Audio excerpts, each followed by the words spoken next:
Manager বলছে আছে, তবে 80 তলা উপরে। ভারী সমস্যা, 80 তলা উপরে।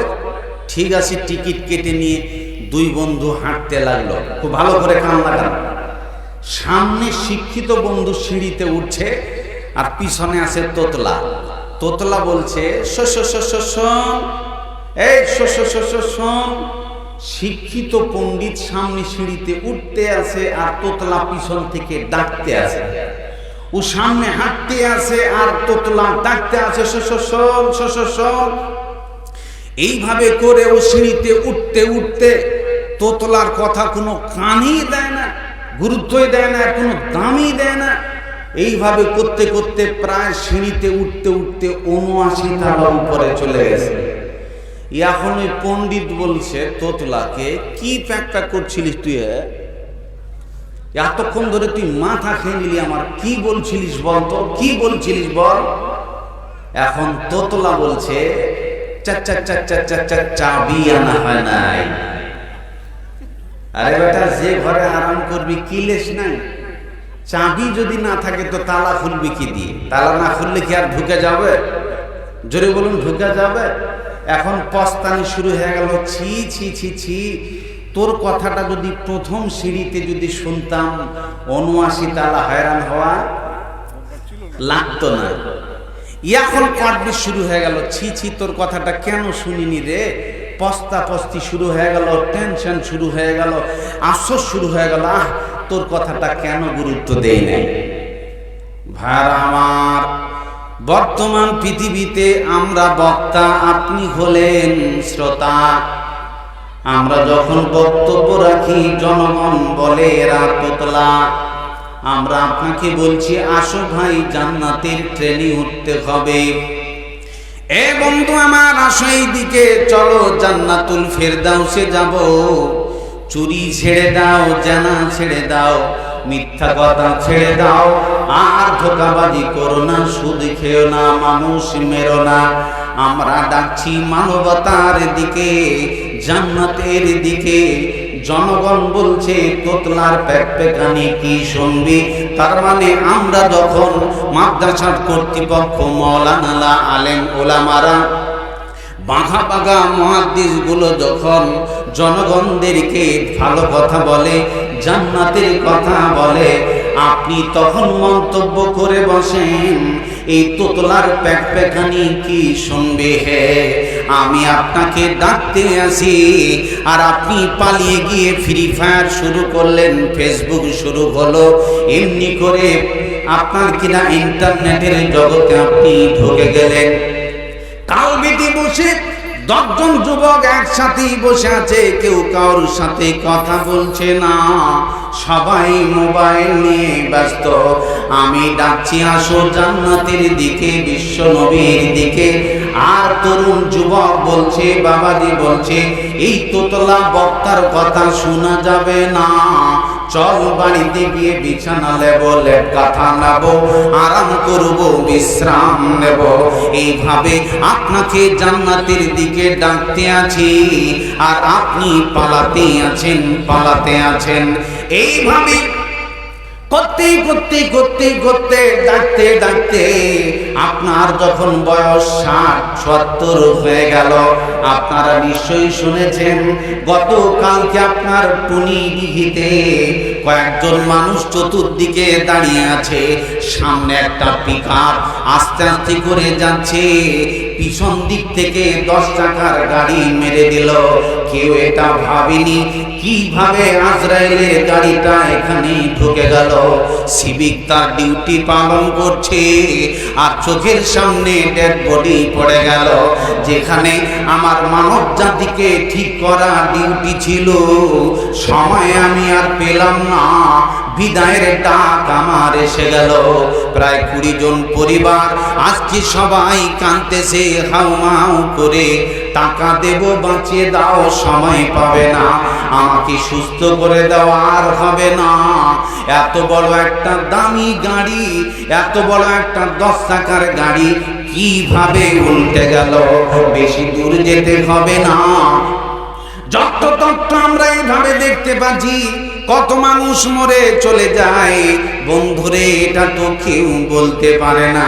যদি আমি জানতাম আমার বয়স 30 হলো, 40 হলো, 50 হলো, 60, 70 হলো, যদি আমি জেনে নিতাম, এই পূর্বাভাস যদি আমাকে কেউ বলে দিত আগামী 2024 সালে আমার 13ই ফেব্রুয়ারিতে মওত হবে, আর ওই লোকটা পাপ করতো না, মসজিদে চলে যেত, সিদায় গিয়ে ডুকরে ডুকরে কাঁদতো আর মাবুদকে বলতো, আল্লাহ পাপ করে ফেলেছি, গুনাহ হয়ে গেছে, মাফ করে দাও।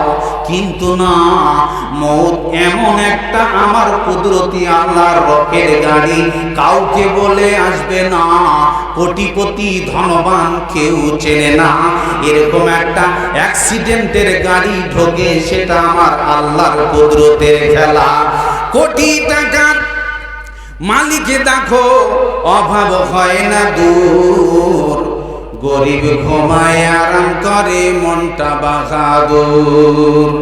ফেরাউনের লাশটা দেখো মিশর জাদু ঘরে, খায় না মাটি পোকা মাছি, সবাই ঘৃণা করে। হৃদয় থাকিবে যার নম্রতা সদা, রহমত আসিবে সেতা প্রভুর ওয়াদা। বড়র বড়াই থাকলে দিলে রহমত আসবে না, নিজেকে নিজে ছোট মনে করিও সদা।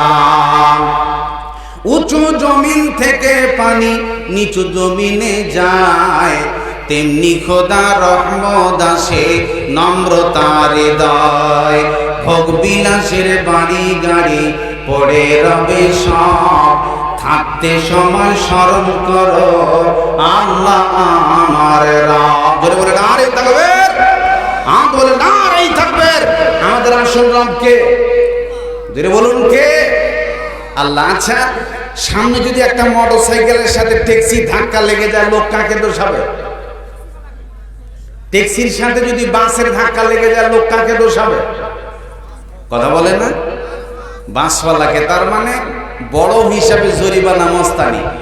কিন্তু বাসের সাথে যদি ট্রেনের ধাক্কা লেগে যায়,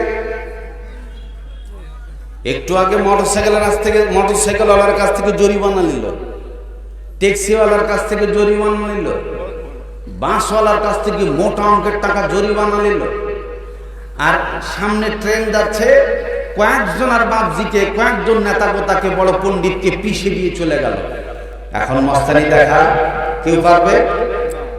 ট্রেনের ড্রাইভারের কাছে কোনো মস্তানি চলবে? ওখানে যা, বাপ বলে ঘুরে আসবে, কোনো আন্দোলন করে লাভ নাই, এর নাম ট্রেনের ড্রাইভার। ভাইরা আমার আল্লাহ তাবারাক ওয়া তাআলা বলছেন কোরআনে, ফাইদা বালাগাতিল হুলকুম। আপনাদের বিরক্ত লাগছে নাকি গো? কষ্ট লাগছে আপনাদের?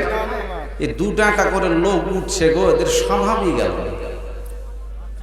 এমনি কি মানুষ বলে মৌলবি হওয়া ঠেলা আছে? জাল সাহেব 3 ঘন্টা থেকে নাই, একে যদি মাদ্রাসায় ভর্তি করে দেন, ইমালটা থাকবে, কিছুক্ষণ পর এমনি ডিলেট হয়ে যাবে। মানে আল্লাহ রহমতি বুঝতে পারেন। আমি চিকিৎসাটা শুরু করেছি এখন আপনাদের সম্মুখে, ভালো করে একটু ধৈর্য ধরেন, কিছু একটা পাবেন ইনশাআল্লাহ, এটা আমার বিশ্বাস। মহান আল্লাহ বলছেন, শানা ফাইদা বালাগাতিল হুলকুম ওয়া আনতুম হিনা ইদিন তানজুরুন।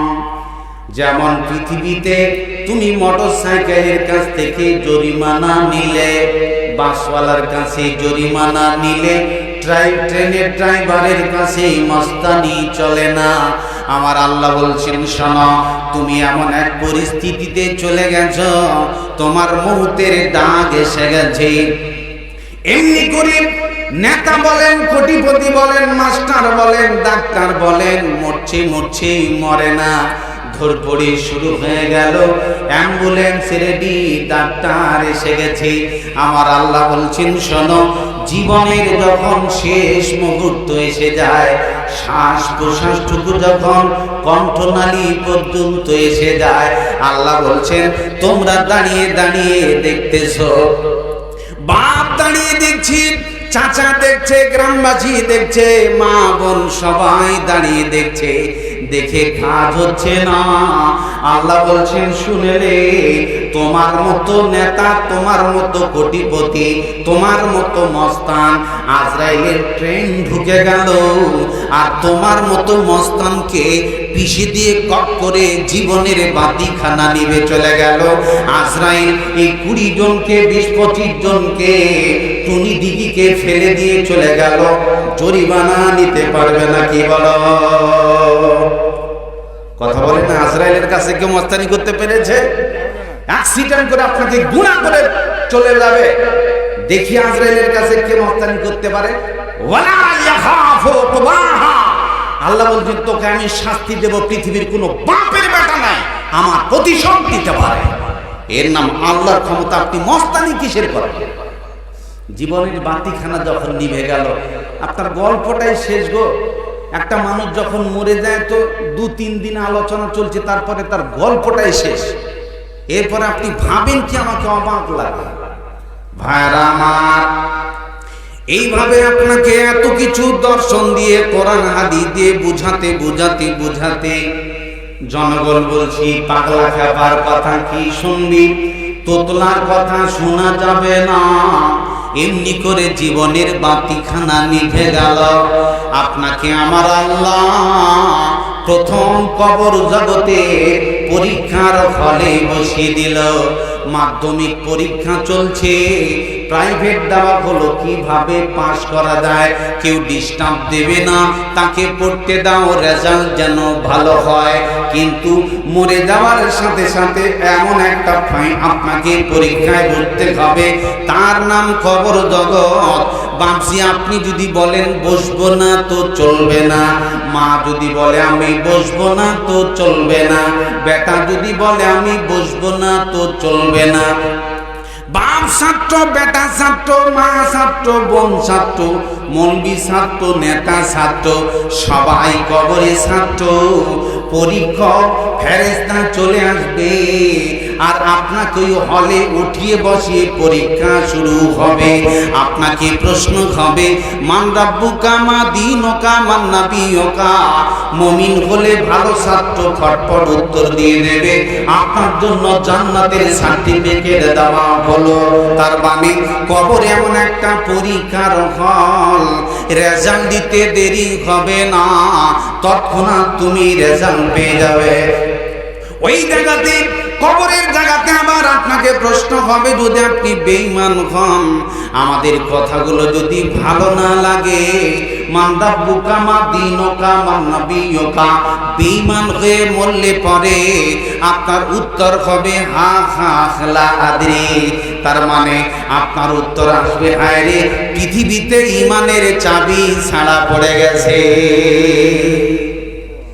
আমরা আপনাকে বুঝাইছিলাম, আপনি বলেছিলেন তোতলার প্যাক প্যাকানি কি শুনবে। হ্যাঁ, এইভাবে করতে করতে ফাট করে অ্যাক্সিডেন্ট হয়ে মারা গেলেন। পরীক্ষা বসে গেলেন, এখন পস্তানি শুরু হলো। ছি ছি ছি, বক্তারা আলিমুলামারা আমাদেরকে বুঝাচ্ছিল গো, তাদের কথাগুলো কেন শুনি নাই, তাদের কথাগুলো কেন কান দেয় নাই। এখন কবরে গিয়ে পস্তান শুরু। ছি ছি ছি ছি ছি, যার সারা ঈমানের চাবি ছাড়া পড়ে গেছে। এখন পস্তায় লাভ আছে? কবরে গিয়ে পস্তায় লাভ আছে না। যে ব্যক্তি দুনিয়াতে কাফের হইবে, বিষধর সাপে তারে দংশন করিবে, সাপের সংখ্যা যেন 99 হবে, পেটের ভিতরে তারা বাসা বাঁধিবে, বিষের জ্বলনে তারা করিবে ক্রন্দন, রক্ষা পাইবে না শুধু বাড়িবে জ্বলন। এইভাবে কিয়ামত তক হইতে থাকিবে, ইহা হতে কোনো মতে রক্ষা নাহি পাবে। এক একটি সাপের বিষ এমনই যন্ত্রণা, পবিত্র হাদিসে নবী দিয়াছেন বর্ণনা। এক একটি সাপ পৃথিবীতে যদি নিঃশ্বাস ছাড়িত, তামাম পৃথিবী পুড়ে ছাই হয়ে যেত, লতা পাতা গাছপালা কিছু রইত না, শাকসবজি খাদ্যদ্রব্য কিছুই গজাত না। সেখানে যে পস্তায় লাভ হবে, জোরে বলুন। লাভ হবে থাকতে গরু বয়না হাল, তার দুঃখ সর্বকাল। এখন যে সময়টা আপনি পেয়েছেন, এটা আপনি কাজে যদি না লাগান, তাহলে কবর থেকে পস্তানি শুরু, হাসর পর্যন্ত দৌড়াদৌড়ি শুরু। উদ্ধার পাবেন কি করে, রেজাল্ট ভালো হবে, নম্বর কি করে পাওয়া যায়, জাহান্নামের কঠিন শাস্তির থেকে কি করে বাঁচা যায়, সাপের দংশন থেকে কি করে বাঁচা যায়, শুধু ত্রাহি ত্রাহি করে ছোটাছুটি করবে।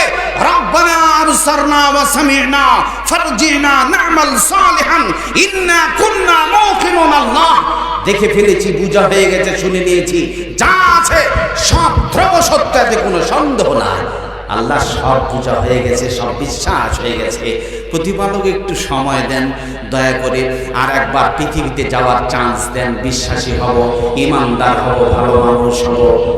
আর দ্বিতীয় চান্স হবে, জোরে বলুন হবে।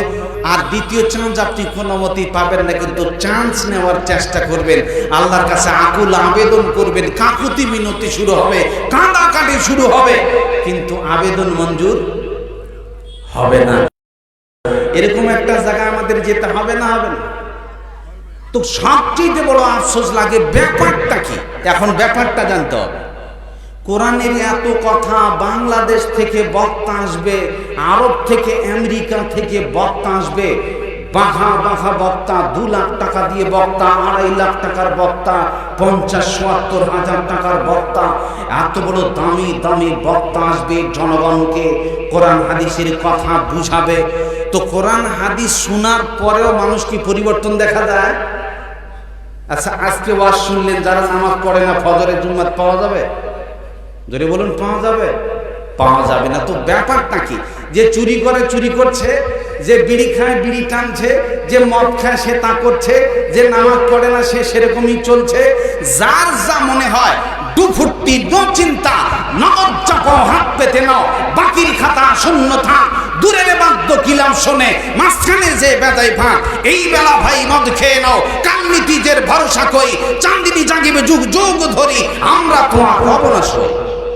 যার কারণে যেমন ইচ্ছা তাই করো, পরকালের কথা, জান্নাত জাহান্নামের কথা, কবরের কথা, মৌলবীরা নাকি কয়, এটা হতেও পারে নাও হতে পারে, 50-50 সন্দেহ আছে।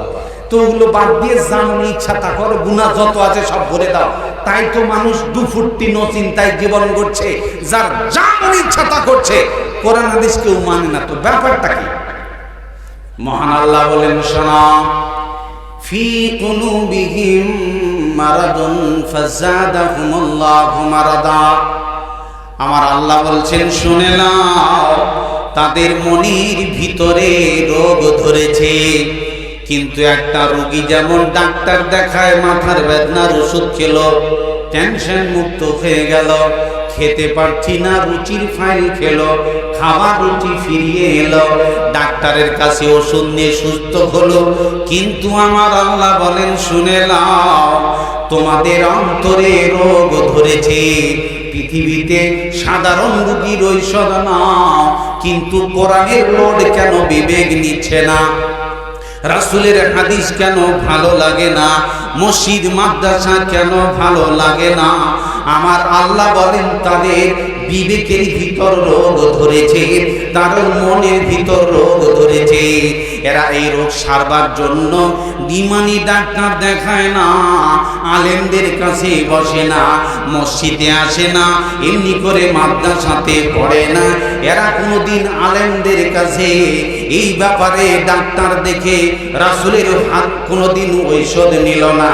তার মানে আমার আল্লাহ বলছেন, তুমি রোগ জীবাণু নিয়ে পৃথিবীতেই ঘুরতেছো, জেনে নাও। আমার আল্লাহ বলছেন, তোমার ঈমানি রোগ তুমি সারবে না, আমি আল্লাহ তোর রোগ আরো আমি বাড়িয়ে দেব। কোরআনের রুচি কমে যাবে, জালসা মাহফিলের রুচি কমে যাবে, মাদ্রাসার ভর্তি কমে যাবে, মসজিদের চাহিদা কমে যাবে, আলেম উলামাদেরকে দাম দেবে না, দেবে না। আল্লাহ বলছেন, শুনে নাও, মনের রোগ যদি তুমি সেরে না নাও, আমি রোগটাকে বাড়িয়ে দেব। পৃথিবীর বুকে এই রোগ তুমি সারতে পারবে না। আমি আল্লাহ রোগ সারার একটা বড় ব্যবস্থা রেখেছি, তার নাম হলো আযাবুন আলীম, বেদনাদায়ক শাস্তি দিয়ে জাহান্নামের কঠিন আযাব দিয়ে তোদের মনের রোগ আমি সেরে দেব। সেদিন সুস্থ হতে চাইবি, কিন্তু আল্লাহর আযাব থেকে বাঁচতে পারবে না, পারবে না, পারবে না। আল্লাহ এই আয়াতের ভিতরে বলছেন, রোগ যদি সেরে না নেন তাহলে রোগ সারার ব্যবস্থা কোথায় আছে? বুঝতে পারেননি কোথায়? আযাবুল আলীম, বেদনাদায়ক শাস্তি দিয়ে তোর স্যালাইন দিব, জাহান্নামের কঠিন শাস্তি দিয়ে তোর ঔষধ দেব, সেখানে সুস্থ হতে চাইবি, বাপরে মা রে করে আর্তনাদ করবি, কিন্তু সুস্থ হওয়ার সুযোগ পাবি না। দেখবেন যখন একটা লোককে সাপ কামড়ায়, সাপ, বিষাক্ত সাপ, তো ওই যে কবিরাজের কাছে যায়, ওঝা বলে, কি বলেন আপনারা, কি বলেন, ওঝা বলেন না? তো বিষাক্ত সাপ যদি কামড়ায়, ওঝার কাছে যায়, তো ওদেরও একটা টেকনিক আছে। আপনার মুখে কিছু দেবে, লবণাক্ত অথবা ঝাল, যদি বিষ ওঠে তাহলে সব পানি পানি লাগবে। বিষ যদি না থাকে তাহলে ঝালের যা স্বাদ, লবণের যা স্বাদ, আপনার যে তরকারি খাবেন সবটা আলাদা আলাদা স্বাদ বলে যাবে। কিন্তু যদি বিষ উঠে যায় আর স্বাদ থাকে না, সবটাই দেখবেন পানি পানি। সাধারণত জ্বর হলে মুখে স্বাদ থাকে, যদি বলুন থাকে, সব তিতা তিতা লাগে না? সবই তিতা তিতা লাগছে, তার মানে ওর স্বাদই নষ্ট হয়ে গেছে। ভাইরা আমার, মহান আল্লাহ তাবারাক ওয়া তাআলা বলছেন কোরআনে, ইন্নাশ শাইতানা লিল ইনসানি আদুউম মুবিন, নিশ্চয়ই শয়তান মানুষের প্রকাশ্য দুশমন। ওরে তোরা কান খাড়া করে শুনে নে, আমার আল্লাহ তাবারাক ওয়া তাআলা বলেন, সাপ যেমন কামড়ালে বিষ উঠলে সব পানি পানি হয়ে যায়, আল্লাহ বলছেন শুনে লাও, শয়তান মানুষের প্রকাশ্য দুশমন। ওই ইবলিস নামক বিষাক্ত সাপে যেই ব্যক্তির ইমানে কামড় মেরে দিয়েছে, যার বিবেকে ঠোকর মেরেছে, সর্বপ্রথম তার ইমানের স্বাদ নষ্ট হয়ে যায়। এই জন্য আপনি তাকে হাজারো বুঝান, কোরআনের কথা রুচি লাগে না, রাসূলের হাদিস রুচি লাগে না, মসজিদে নামাজ পড়তে যাও রুচি লাগে না। বলে কেন কেন কেন? আপনার ভিতরে শয়তানের বিষ জীবাণু কাজ করছে। এই জন্যে যতই আপনাকে কোরআন হাদিস দিয়ে বেটে বেটে খিলাই না কেন, ও মানবে না, লা ইউমিনুন, ঈমান আনবে না, আনবে না, আনবে না। কারণ যতক্ষণ পর্যন্ত তুমি ইবলিসের বীজ জীবাণু ছেড়ে দেবে না, ততক্ষণ পর্যন্ত কোরআন হাদিসের রুচি ফিরবে না, ফিরবে না, ফিরবে না।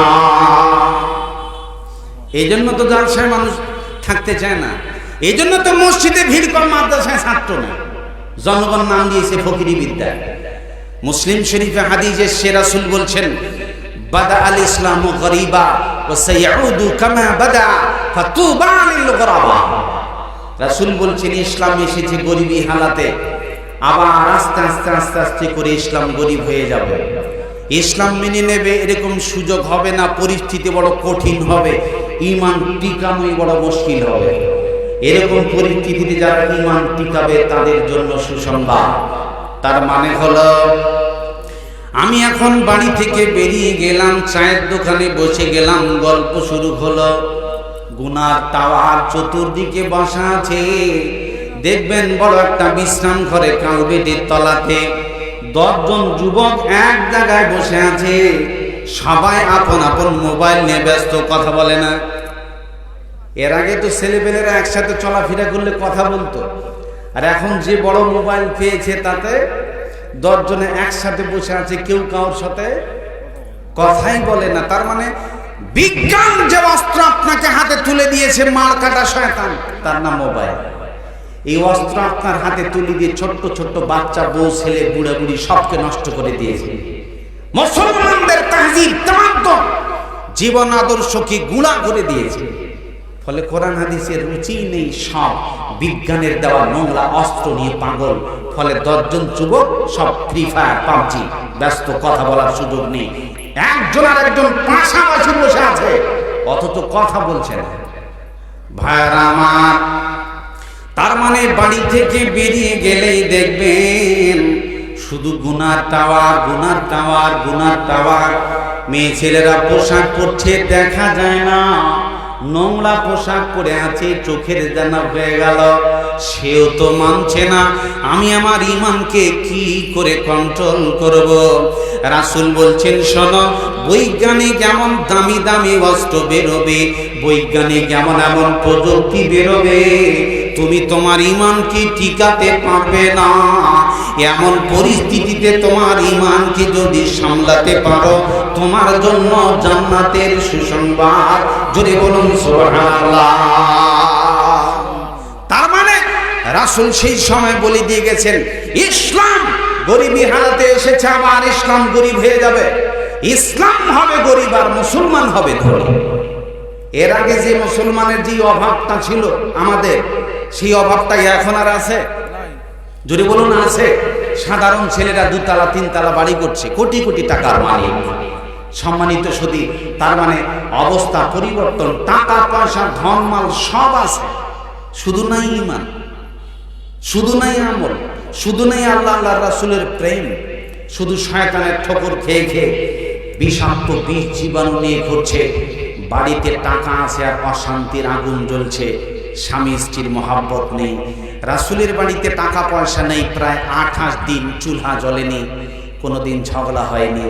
আজকে আপনার ব্যাংক ব্যালেন্স, বউ পায়, লক্ষ্মীর ভান্ডার, বন্ধন গ্রুপ, আপনাদের দিকে তো মনে হয় এগুলো বোঝে না, আছে?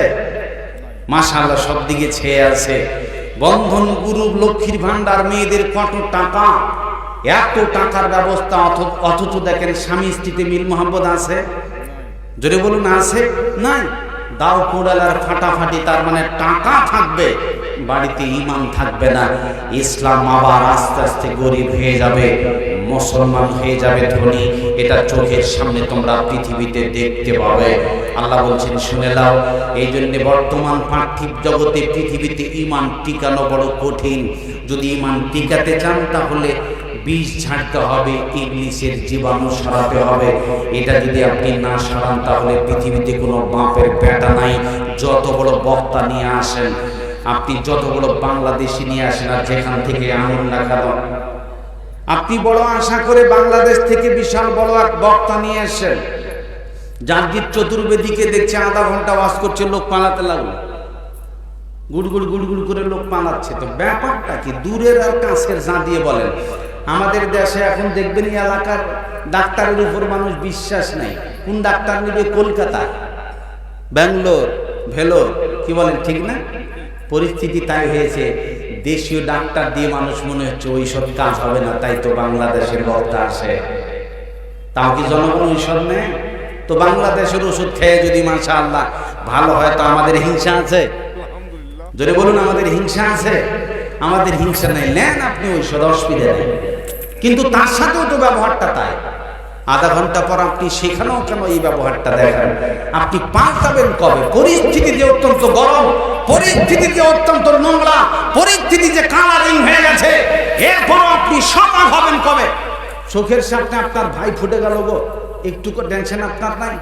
লোক মরে যাওয়ার সাথে সাথে লোক ঘড়ি দেখছে কটায় মাটি হবে, ঠিক না?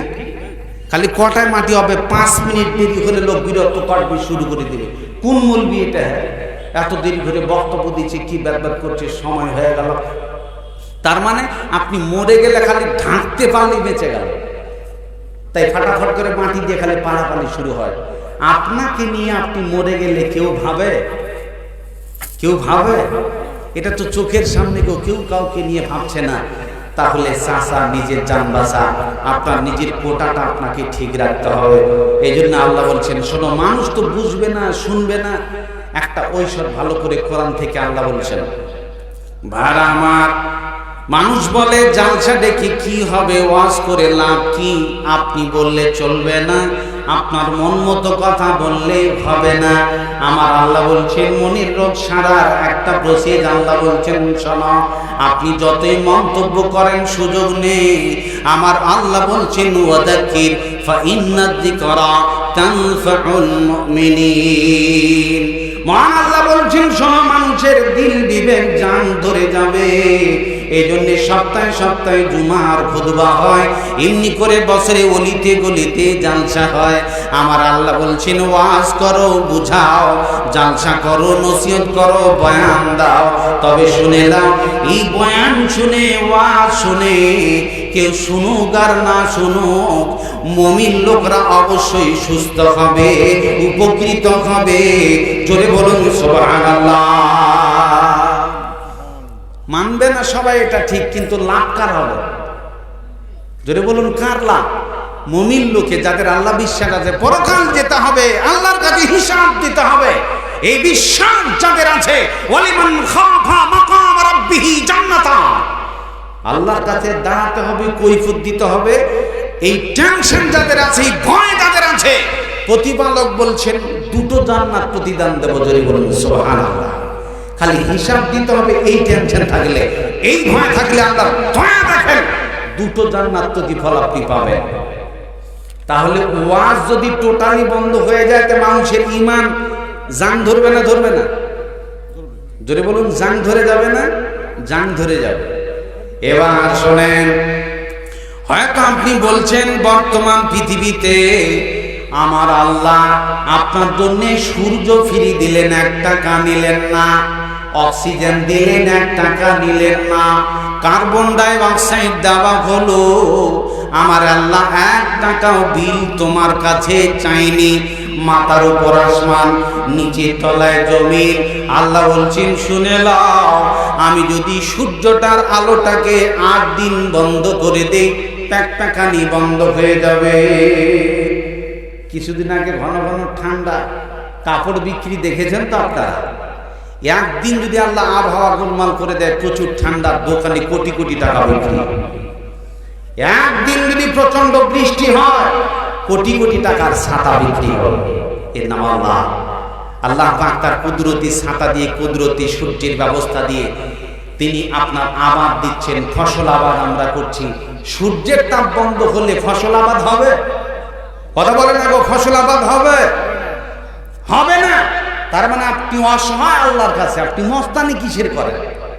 আল্লাহ তো আপনার জন্য ফ্রি ব্যবস্থা করেছেন, 1 টাকাও নেন। আপনি যদি মনে করেন যে আমি রায়গঞ্জের মাটিতে, কলকাতার মাটিতে একটা ঘর ভাড়া নেব, তো ওই ঘর ভাড়া নিতে গেলে ফ্রি দেবে না টাকা নেবে? কথা বলে না, কি নেবে? টাকা নেবে। ফ্রি কোনো বুদ্ধি নেই। দিন গেল টাকা দিয়ে দাও। আপনার বাড়িতে ইলেকট্রিক ব্যবস্থা আছে, তো ইলেকট্রিক ব্যবস্থা আপনি নিলেন, বাতি জ্বলছে, এসি চলছে, ফ্রিজ চলছে।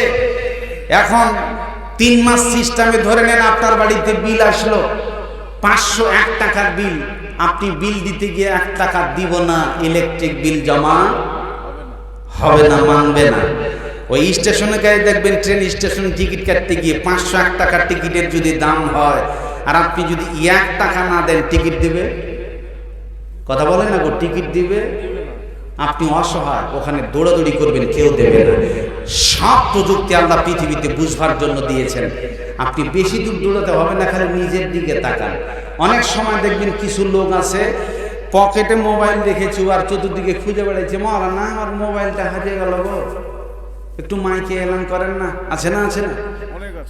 তো পকেটে মোবাইল আছে আর চতুর্দিকে খুঁজে বেড়াইছে, অথচ ওর দেখা উচিত ছিল পকেটে। তাকায় না পকেটের দিকে, রাস্তার দিকে তাকায়। আসলে কোথায় তাকাতে হবে? এদিকে তাকান আপনি, এই পকেটের দিকে, এখানে আপনার মোবাইলটা পাওয়া যাবে। আল্লাহ বলছেন গোটা পৃথিবীতে কোথায় তুমি ঘুরবে, সব তোমার কাছে দিয়েছি আমি। আল্লাহ যদি তোমার চোখের দৃষ্টিটাকে কেড়ে নেই, এখানে খানা হয়ে যাবে। দেখি তো কোন বাপের বেটা দিতে পারে চোখের আলো, ফিরিয়ে দিতে পারবে? পারবে না। এই ব্রেনটাকে একটু টলমল উলট পালট করে দিলে, ফিউজটা কেটে দিলে, ক্ষণিকের ভিতরে পাগল। গোটা পৃথিবী দৌড়িয়ে বেড়াবেন আপনি। আল্লাহর কুদরতি খেলা, এত বড় সম্পদ আল্লাহ আপনাকে বিনা পয়সায় দিয়েছেন। 1 টাকাও নিয়েছেন? যদি বলুন নিয়েছেন, সবটাই ফ্রি। আর আল্লাহ বলেন শোনা, সব তোদের জন্য আমি ফ্রি করে দিলাম, টাকা নেব না বান্দারে। তবে একটা কথা শোন, ওয়ামা খালাকতুল জিন্না ওয়াল ইনসা ইল্লা লিয়াবুদুন। আমি শুধু একটি কাজ তোদেরকে করতে বলছি রে বান্দা, শোন। সূর্যের আলো নে, পৃথিবীটা তোরা নিয়ে নে, তবে একটা কাজ শুনে নে, আমি তোদেরকে বানালাম, সৃষ্টি করলাম, কারণ হলো তোরা আমার গোলামি করবি, আমার দাসত্ব করবি, আমার কথা মেনে চলবি। তার মানে পৃথিবী আমার, সৃষ্টি আমার, সব ব্যবস্থা তোমার সুবিধার জন্য করেছি, কথা আমারই মানতে হবে। আমার বাড়িতে একটা চাকর কাজ করছে, আমি তাকে বাড়িতে ঢুকিয়ে দিলাম, আর চাকরকে হিসাবটা বলে দিলাম, শুনে নাও, আমার বাড়িতে এমন এমন ভাবে তুমি ডিউটি করবে। চাকরকে বলছি যাও দোকান খোলো, কথা শুনছে না।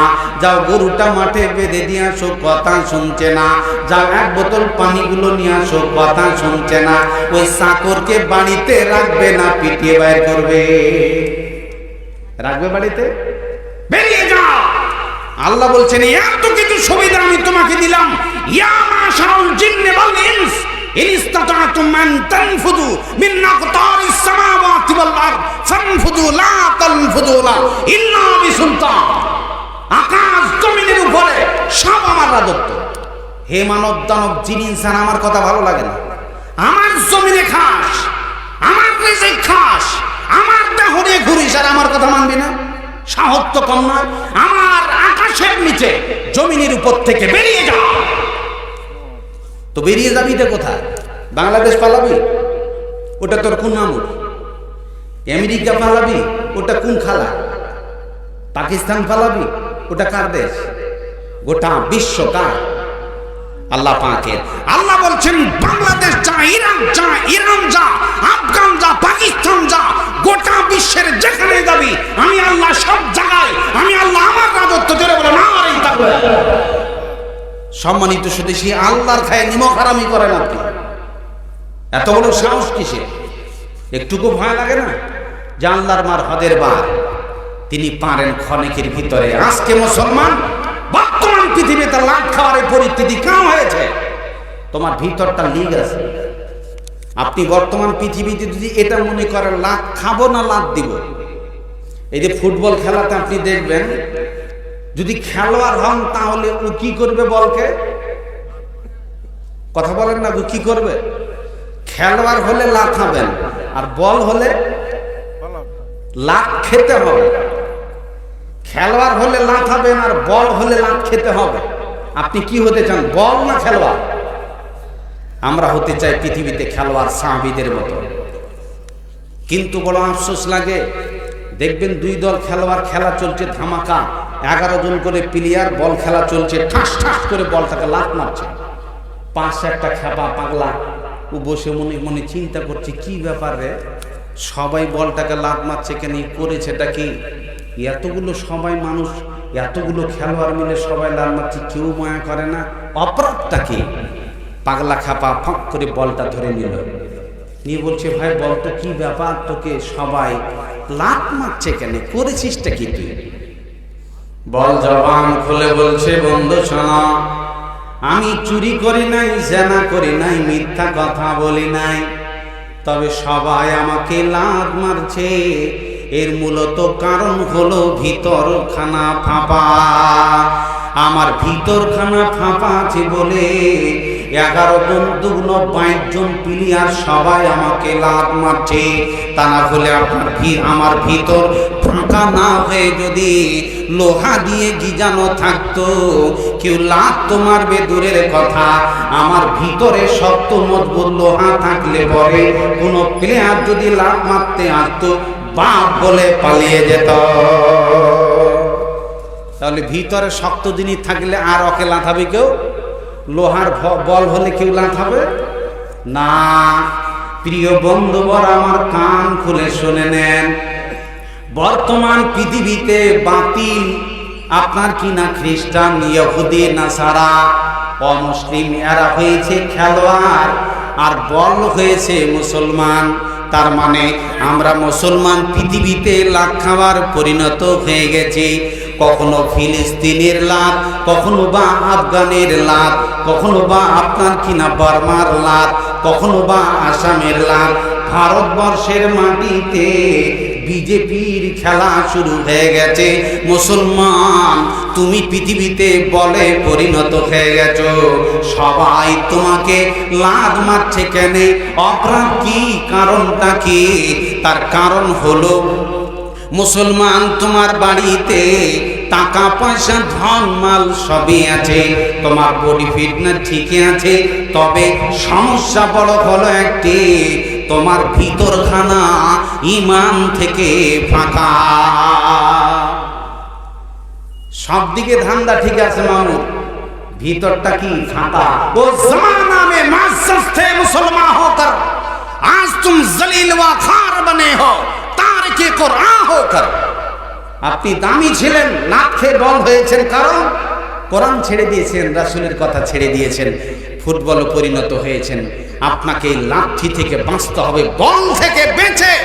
আপনি যদি মনে করেন আবার খেলোয়াড় হব, বাতিলদেরকে আবার পিটিয়ে ঠান্ডা করতে চাই, আবার তোমার হৃদয়ে প্রাণ দাও, শক্ত মজবুত লোহা এই কোরআন ভিতরে ঢুকে সাহাবীদের মতো ঈমান তৈরি করে আবার খেলোয়াড় সেজে ফিল্ডে নামো, বাতিল তোমার লাভ খেয়ে বাংলাদেশ পালাবে।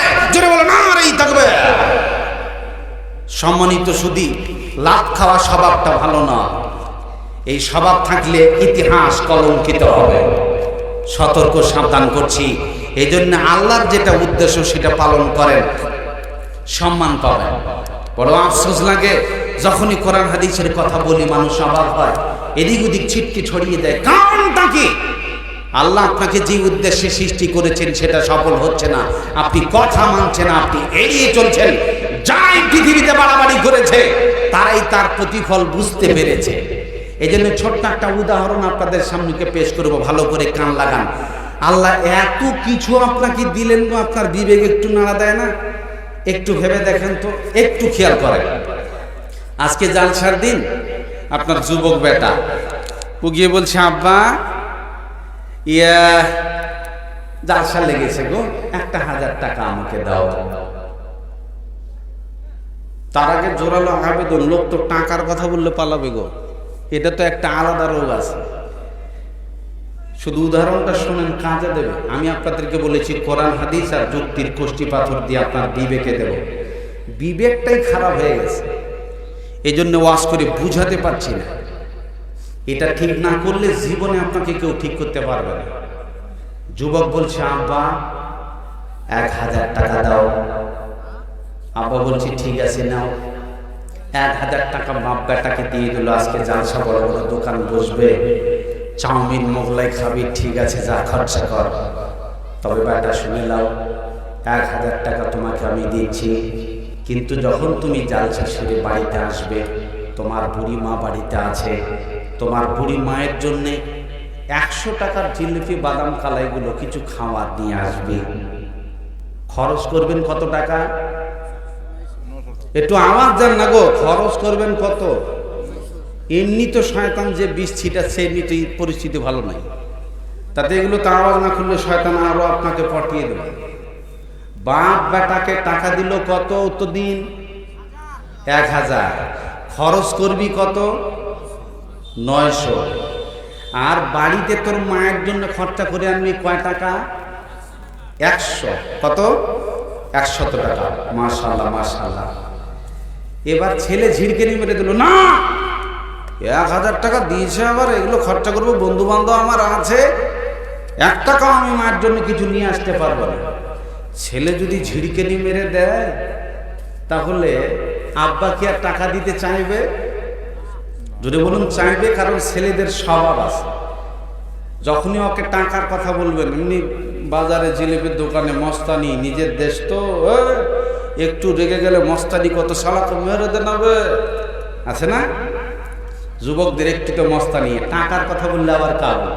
ওই ফারাক্কার ব্রিজে 3 জনা গল্প করছে, দিন দুপুর একটা কানা বলছে, হবে তারা কত? দুপুরে কানা তারা দেখছে, রাগ উঠবে না?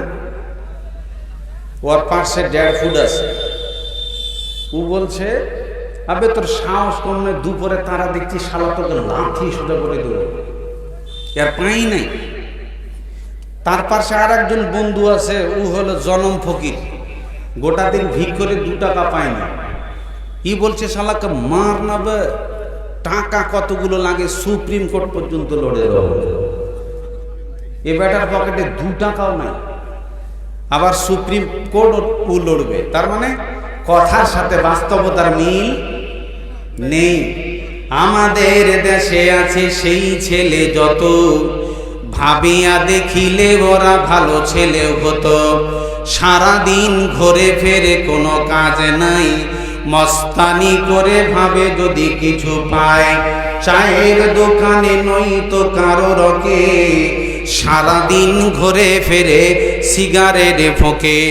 উস্কো খুস্কো লাল করা চুলগুলো এলোমেলো করা, শর্ট কাট ফিরি ফাট চোঙ্গা প্যান্ট পরা।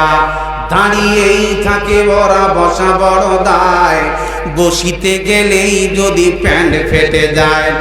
নিজেকে বাঁচাতে ওরা বড় সচেতন, বিপদ আসিলে ওরা করে পলায়ন। তার মানে যুবকরা যে জিন্সের প্যান্ট পরে আছে তাতে বসতে পারবে? 25-30 রকমের পকেটে একটা টাকাও নেই। যখনই টাকার কথা বলবেন হাওয়া বাতাসের মতন উড়ে পালিয়ে গেছে।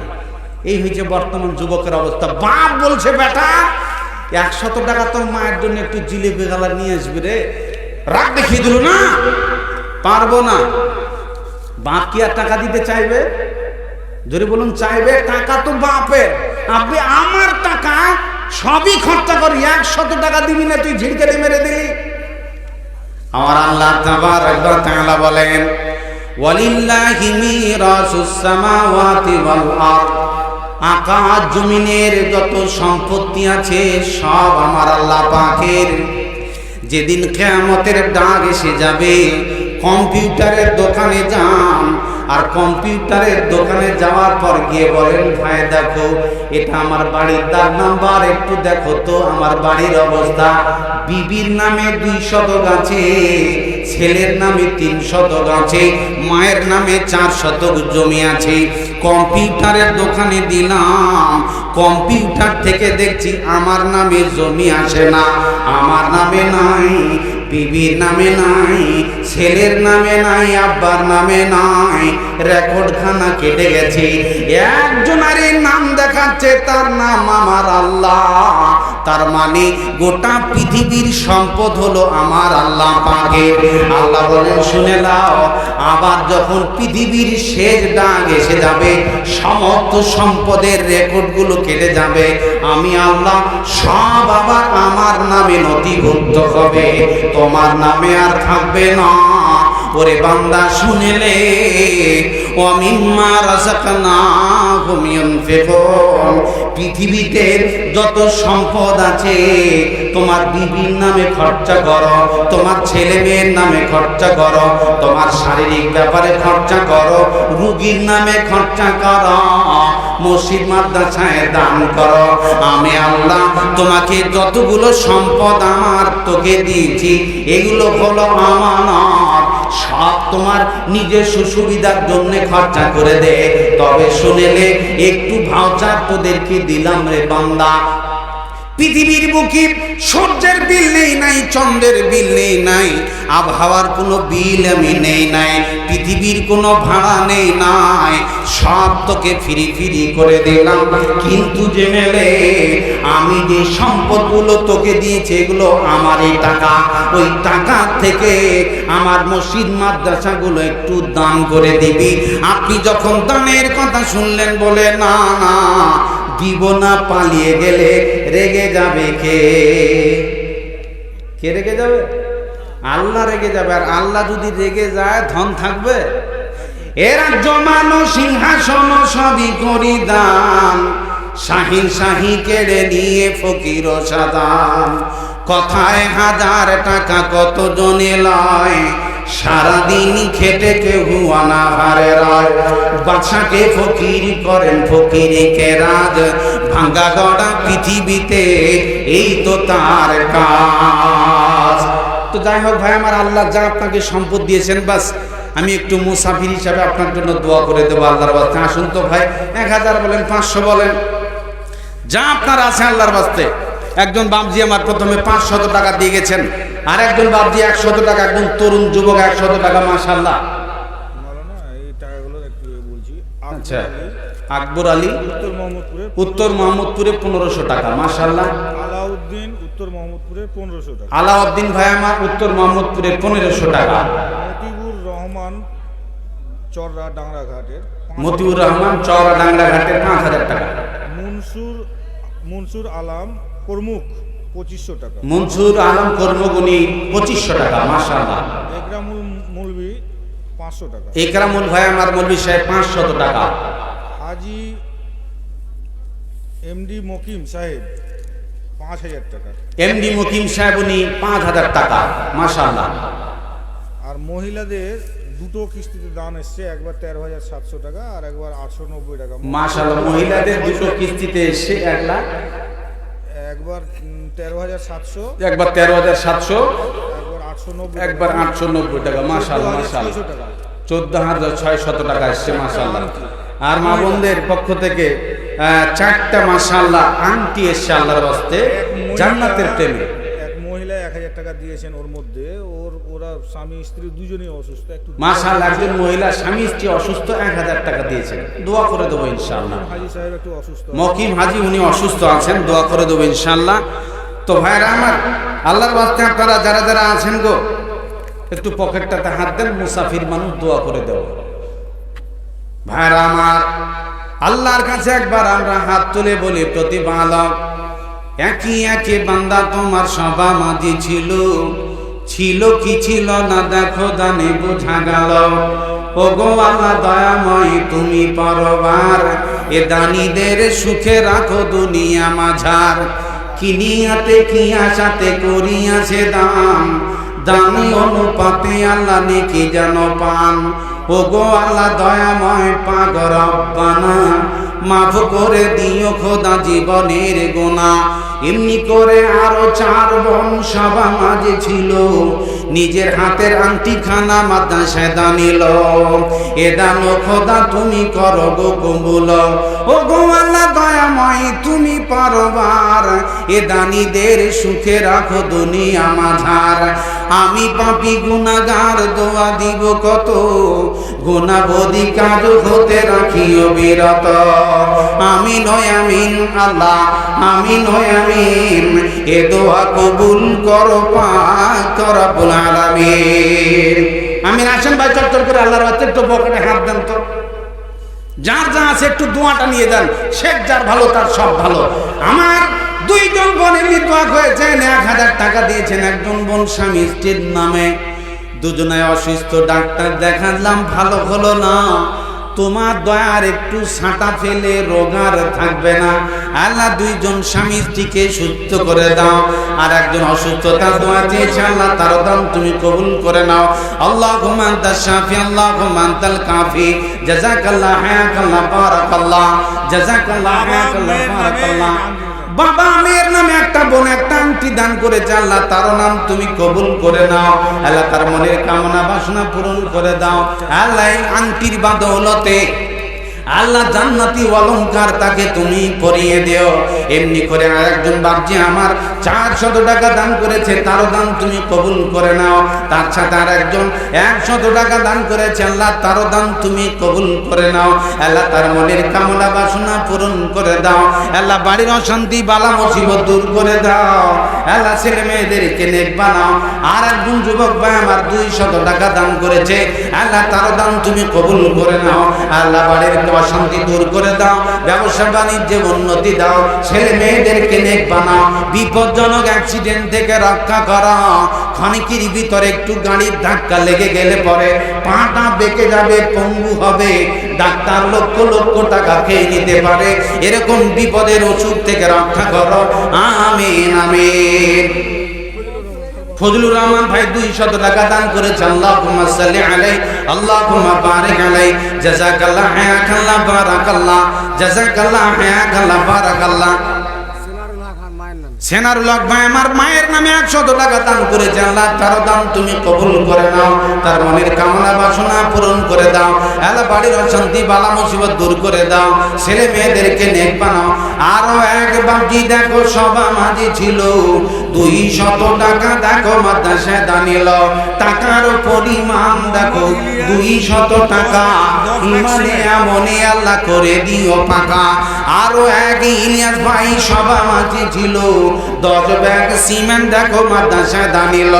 আরো এক বাকি দেখো নাম জানি না, তারও নাম খোদা তুমি ভুলো না ভুলো না। আরো এক বাকি দেখো এখানে আসিয়া 200 টাকা দিল মাদ্রাসা লাগিয়া, টাকার পরিমাণ দেখো 200 টাকা, ইমানে আমলে আল্লাহ করে দিও পাকা। রফিক ড্রাইভার 1500 টাকা বাকি। রফিক ড্রাইভার ভাই এই সভা মাঝে ছিল 1500 টাকা, দেখো মাদ্রাসা দানিল। এ দান খোদা তুমি করো গো কবুল, কিনি আছে কি আশাতে করি আছে দান, দানে অনুপাতে আল্লাহ নেকি জানো পান। আরো এক ভাই দেখো এখানে আসিয়া 100 টাকা দিল মাদ্রাসা লাগিয়া, টাকার পরিমাণ দেখো 100 টাকা, ইমানে আমলে আল্লাহ করে দিও পাকা। ওগো আল্লাহ দয়াময় তুমি পরবার, এ দানিদের সুখে রাখো দুনিয়া মাঝার। আরো এক ভাই দেখো এখানে আসিয়া 200 টাকা দিল মাদ্রাসা লাগিয়া, টাকার পরিমাণ দেখো 200 টাকা, ইমানে আমলে আল্লাহ করে দিও পাকা। ওগো আল্লাহ দয়াময় তুমি পরবার, এ দানিকে সুখে রাখো দুনিয়া মাঝার। কিনিয়াতে কি আশাতে করিয়াছে দান, দানে অনুপাতে আল্লাহ নেকি জানো পান। আমি পাপী গুনাহগার দোয়া দিব কত, গুনাহবদী কাজ হতে রাখিও বিরত। আমিন আমিন। ফটফট করে আসেন গো।